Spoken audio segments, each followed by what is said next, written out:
मुझे बाहर जाने में देर हो रही है। तभी मालती कमरे में आती है। ये रहे आपकी जूते, मैं इन्हें साफ करने के लिए ले गई थी। अरे वाह, तुम कितनी समझदार हो, मेरे बिना कुछ कहे ही सारे काम कर देती हो। तभी मालती झिझकते हुए रमेश से कहती है, सुनिए जी, आपसे एक बात कहूँ, बुरा तो नहीं मानेंगे ना? अरे नहीं नहीं, बेफिक्र होकर कहो। शादी से पहले मैं अपने मायके में नौकरी करती थी। मैं चाहती हूँ कि अब मैं फिर से नौकरी करना शुरू कर दूं। वैसे भी सारा दिन घर में बोर हो जाती हूँ। देखो मालती, तुम्हारे नौकरी करने से मुझे कोई ऐतराज नहीं है, लेकिन तुम्हें एक बात बता दूं, हमारे खानदान में आज तक कभी किसी औरत ने नौकरी नहीं की। फिर भी एक बार तुम माँ से पूछ कर देखो, अगर वो तुम्हें नौकरी करने की इजाजत दे देती है तो अच्छी बात है। रमेश वहाँ से चला जाता है। फिर उसी शाम मालती अपनी सास के पैर दबा रही होती है। तभी उसकी सास मालती से कहती है, अरे क्या बात है बहू, आज तो ठीक तरह से मेरे पैर नहीं दबा रही, किसी ख्याल में खोई पड़ी है क्या? मैं भी तो जानूं आखिर बात क्या है। दरअसल वो माँ जी। अरे हाँ हाँ बोलो, इतना सोच क्यों रही हो? माँ जी, अगर आप बुरा न माने तो मैं नौकरी करना चाहती हूँ। घर के काम करने के बाद मेरे पास काफी वक्त बच जाता है।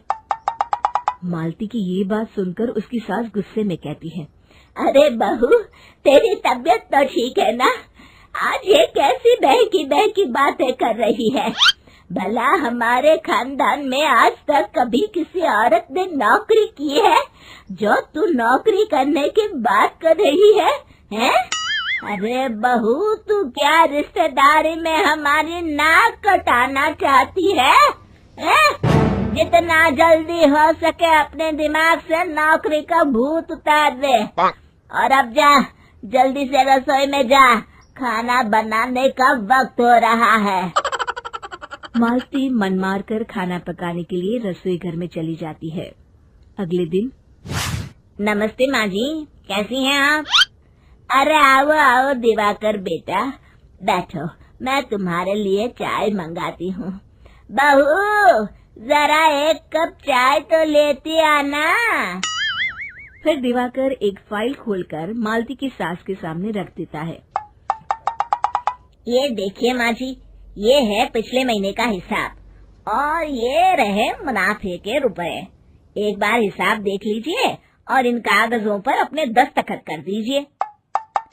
अरे दिवाकर बेटा, मैंने भला आज तक कभी तेरा हिसाब देखा है जो अब देखूंगी? ला बता, कहाँ दस्तखत करूं? तभी मालती चाय लेकर वहाँ आ जाती है और अपनी सास को बिना कागजातों को पढ़े इस तरह लापरवाही से दस्तखत करते हुए देखकर हैरान रह जाती है। अच्छा माँ जी, अब मैं चलता हूँ, फैक्ट्री में बहुत काम है। फिर दिवाकर वहाँ से चला जाता है। कुछ दिनों बाद मालती बाजार में कुछ सामान खरीद रही होती है। तभी एक बूढ़ा आदमी उसे आवाज देता है, अरे मालती बेटी, कैसी हो? मुझे पहचाना? मैं तुम्हारी कंपनी में मुनीम का काम करता हूँ। हाँ चाचा जी, मैं आपको बिल्कुल पहचानती हूँ। कहिए, कैसे हैं आप?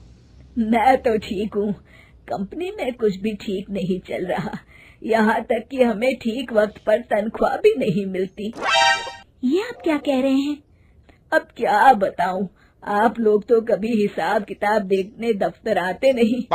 मेरी मानो तो एक बार आप लोग दफ्तर आकर सारा हिसाब किताब देख लो, आपको असलियत पता चल जाएगी। अच्छा बेटी, अब मैं चलता हूँ, देर हो रही है।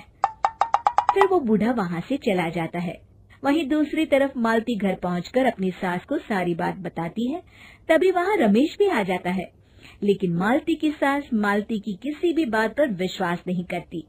तभी रमेश कहता है, अरे माँ, बिना आग के कभी धुआं नहीं उठता। जब मालती इतना कह रही है तो हमें एक बार दफ्तर चलकर देख लेना चाहिए। वैसे भी हम लोग काफी दिन से अपने दफ्तर नहीं गए हैं। इस तरह किसी एक आदमी के भरोसे काम छोड़ना मुझे भी ठीक नहीं लगता। अगले दिन वे सभी अपने दफ्तर पहुंचते हैं और सीधे दिवाकर के कैबिन में जाते हैं।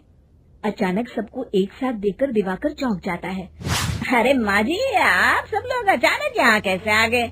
अगर कुछ काम था तो मुझे एक फोन कर दिया होता, मैं आपके घर आ जाता। तभी मालती की सास कहती है, अरे दिवाकर बेटा, आज मैं हिसाब देखने दफ्तर आई हूँ, जरा मुझे पिछले 6 महीनों का हिसाब दिखाना तो बेटा। दिवाकर घबराते हुए हिसाब की फाइल मालती की सास को देता है। मालती की सास फाइल लेकर मालती को देती है और कहती है, ले बहू, देख ले हिसाब। मालती फाइल को बड़े गौर से देखती है और अगले ही पल उसे सारी गड़बड़ी समझ में आ जाती है। वो अपनी सास से कहती है, माँ जी, मुनीम चाचा बिल्कुल सही कह रहे थे। हमारी कंपनी में पिछले 6 महीनों में जितना मुनाफा हुआ है, हमें उसका आधा पैसा भी नहीं मिला। यूँ समझ लीजिए कि 1 रुपये में सिर्फ चवन्नी ही हमारे हाथों में आई है। मालती की बातें सुनकर मालती की सास गुस्से से दिवाकर को पूछती है, क्यों दिवाकर, मेरी बहू जो कह रही है वो सच है? दिवाकर समझ जाता है आज उसका भांडा फूट चुका है। वो गिड़गिड़ाते हुए कहता है, मुझे माफ कर दीजिए माँ जी, मैं पैसों के लालच में अंधा हो गया था। अरे वाह दिवाकर, तू तो 1 नंबर का चोर निकला। इतने दिनों से मैं तुझ पर आंख बंद करके भरोसा करती रही और तू मुझे ही चुना लगाता रहा।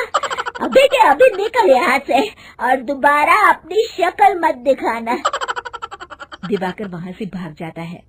मालती की सास मालती को शाबाशी देते हुए कहती है, बहू, आज मैं समझ गई कि पढ़ाई लिखाई हमारी जिंदगी में कितनी जरूरी है। मैं बहुत किस्मत वाली हूँ जो मुझे तुझ जैसी बहू मिली है। शिक्षा, पढ़ाई लिखाई का इस्तेमाल सही जगह करके हम दुनिया में बहुत कुछ बदल सकते हैं।